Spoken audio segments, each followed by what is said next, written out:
Mazda. I went to go get some tires for the racing go-kart this year for Caden's car or whatnot out of the track. I ain't been paying attention to the gas, and I was going to come down the road, this thing started bogging. Oh, I said, oh Jesus, we about to run out today. Well, we hit the downhill section right here, so I guarantee you we're gonna make it unless our brake locks up on this thing. How many bottles of tire cleaner you think don't bounce off the back of that thing? I come home and Sammy's getting my sidewalk clean. Look, you can see how dirty it was. The whole driveway. Well, yeah, he's cleaning the driveway, but we ain't got all the way out there yet. But you can tell it looks good. Now, welcome back to the channel. Well, another day, another dollar. Nikki's feeling a little better now, so we're gonna head out to Shady Side with the family today, and we're gonna see if we can get some shakedown passes before the no prep race this coming weekend, because we're gonna let Nigel drive the car. So I want to talk to y'all a little bit about anti-squat and what my car was doing at the last outing for 1 second. So if you look at the last outing, the northern lines right now, the car would separate, and it would basically, it's called topping out the shocks. Them shocks, if you look how low I have them in there, I got them bottomed out. Well, that shaft will only extend 5.5 inches, so 5.5 inches. So when this thing gets 5 inches separated from here to there, or at least where the shock mount is, because it's further back, so this is actually going to be shorter travel. If you think about it, if you're on the back side of your axle, if you got 5.5 here, you're only going to have about 4 inches here of separation, because, or 4.5 here, because shocks are behind it. Those were up here at the front and was on the front side, like kind of like an F-body deal. I think F-body has them on the front. I had to look at James's car. Pretty sure they're mounted on the front side of the rear end. Then the rear end being behind of you would get it and then some. So if you had a 5.5 inch shock here, it would separate 5.5 inches because these angles, but you'd really get all 5.5 inches right here at the back. But what I was talking to y'all about is, if you look right here, I've drawn these lines right here. We're just gonna put this, we're gonna call this this is our pivot point. This is our balance point right here. So say this right here is where the car would balance off at. Like if you put this thing up on a piece of metal and it would perfectly balance, just say that was just somewhere. That's just theoretically speaking. These are your bar angles. If you look, my bar angle, see it right there? We're coming out at the same slant and same slant. So X marks the spot. So right here is where my pivot point is. Anytime you're behind that mark, the pivot point is where it flexes at. It's where it's allowed to flex. Well, anytime you're behind that mark, the rear end's going to separate, okay? So what I'm doing here, see, the further back, the faster and the more violent it is on the separation. So a lot of Mustangs, if you take a Mustang with stock lower control arms and you stock upper arm, if you lower it, back in the day, stock height cars would work better than cars that were lowered. The reason why is when your top bar is at this angle and your lower bar is at that angle, when you lower it down, the whole chassis down, you bring that lower bar more level, and then that upper arm still level from stock torque boxes. It brings that X on up to about this area. So when you would lower them, they wouldn't separate and they would go through, and a lot of times they'd knock the tires off, where if you had a car that was stock height, its X would be somewhere in here and it would work somewhat decent. So my goal today is I'm gonna take this lower control arm on the front side. I was talking to Scotty Seals about it. He said drop it down one hole. So that's what I'm gonna do. I'm gonna drop it down one hole. That's gonna take this here. Let me do this. I'll get this pulled up. Hopefully the other part didn't stick. Okay, so if we do this, say we move it down one hole, boom, here like that. We still have our same rear settings, and then we bring this back down. That's going to move our X point. Instead of being here, it's going to move it on up to about right here, imaginary line, okay, which moves it further out, which therefore the longer the bar is, the more control you have over something. Think of it like a torque wrench. You take a torque wrench and you put it on something. If you have a short torque wrench, you can only put X amount of power here. But the longer that wrench is, the more power you have here. But if this is your pickup point and that's leverage, the more control and the smoother you have of it. If I try picking up some weight from right here or right here on a bar, I might struggle. I go out there, I'll be able to pick it up fluently and smoothly. So that's what's so critical about bar angle. So we're going to take these lower rears and we're going to move them down 1 notch, and we're going to see how it does. Because ideally what I want my shocks anywhere on extension, which is called rebound on the rear. Extension is rebound. That's the R on your shock. I want to take the rebound, I want it to be anywhere from 0. Personally, I want anywhere from 0 to 4, 0 to 5. 0 to 8 on extreme areas. If you can get a 0 to 4 on a okay prep surface, then you can go to 8 or 10 on a good surface and compensate for it. And that way you got the best all around. But until you start your shocks is the way you tell it. So if you're on your rear shocks and you have them fully tight, then you need to go through and drop your bar angles to bring that instant center line.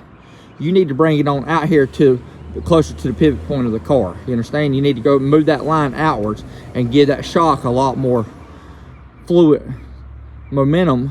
It can go through and just fluently control everything. That, if that's a correct term of what I'm trying to say, you get the point. But you have a lot more control of that shock. So if that's the instant center, say your shock is your strength. So that's what you pick the bar up with, your wrench. That's the actual shock mount. So that is where your power is when you're trying to break a bolt lid. So if this is a ratchet, well, the longer that ratchet is, the more power that shock has. You understand? Of holding it still. If this was trying to pick up, that's the more it can control it. The shorter it is, the less power that shock has to control it, because it can't it don't have enough leverage over the body, so it just does what it wants to do. And that's layman's term. That's redneck terminology. That's just me. I hope you get the point on what I'm trying to say. I know it's right. I'm trying to get it through to your mind to let you know what you need to do. So if you have your back shock, they're up there 12, 15, or whatever many adjustments they are. If you got them almost all the way tight on the rebound side on the rear, you need to make a bar change. Once you get the bars close, you'll be almost fully loose on it, because when you get it fully loose, that car will separate just how you want to, and it'll plant that tire, but it won't extend so much that it tops the shock out. You understand? Just trying to give y'all a little idea of what we're doing here. So let me go through and now I'm gonna change this bar before we go to Shady Side. And I'll show y'all at the track last video outing versus this video outing, and y'all can judge and see the difference and see if we're going in the right directions. So now let's say we have a car that won't separate in the rear. That thing's just stiff as can be. It's wanting to ride wheelies, because that's how you fight wheelies. That rear separates and it puts leverage towards the front, and that's what keeps the front end down. That's how you no-bar cars that don't have wheelie bars, that's how you get cars to hook and get them to go through and fly without having wheelie bars on, is by getting that rear separated. The front does not matter. Pro mods, stuff like that, half them cars, most cars like that don't even have front suspensions. It's all rear suspension, all rear tire, how it bites, how it plants. So if you have a car that don't separate at all and it wants to ride wheelies, you have to get some anti-squat in the car. So saying that if the car ain't separating, then basically your bar angle, that top bar, is a little more level, so it's bringing it out here towards your fender. And that lower bar is more level. So one of two things you can do. You can get underneath the car and you can put some lower control arm brackets on the rear end.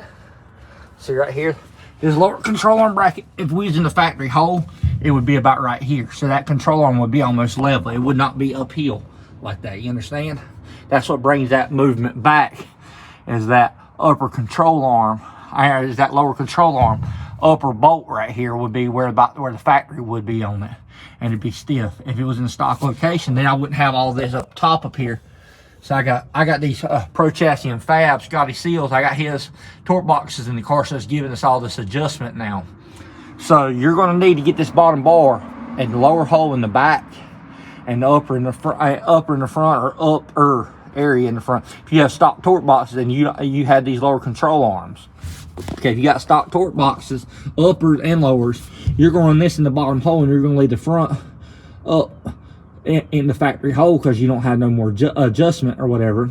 So that right there will get you in the ballpark. Just putting a set of lower control arms, moving this down to about 6 inches.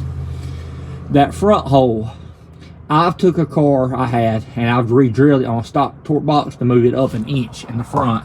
When I had stock torque boxes in the rear of the car, I had stock control arms on the rear of the car, stock lower brackets on the car. I have drilled that up to move it up to give me a little bit more bite in a car to get it to work like I need it to work.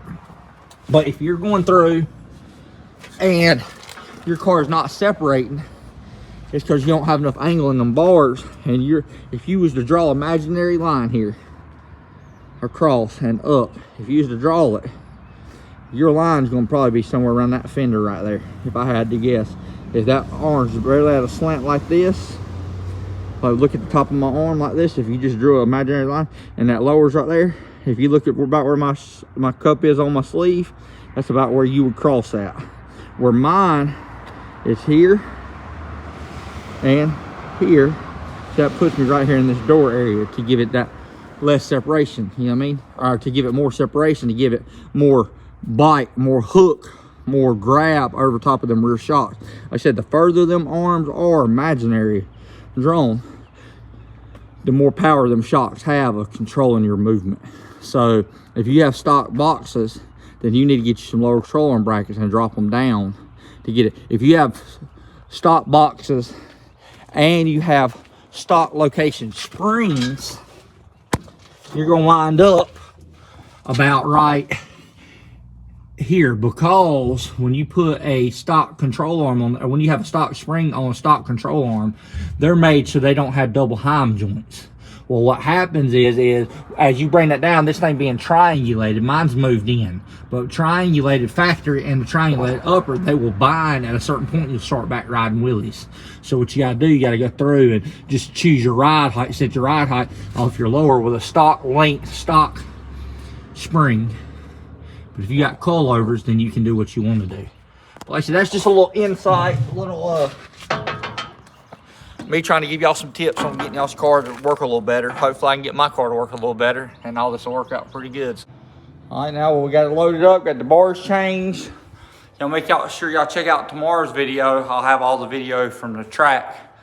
I'm gonna upload it probably in the morning. So y'all make sure y'all check it out for me. Please like, share, subscribe, and comment. I'll see you one later. Thank you.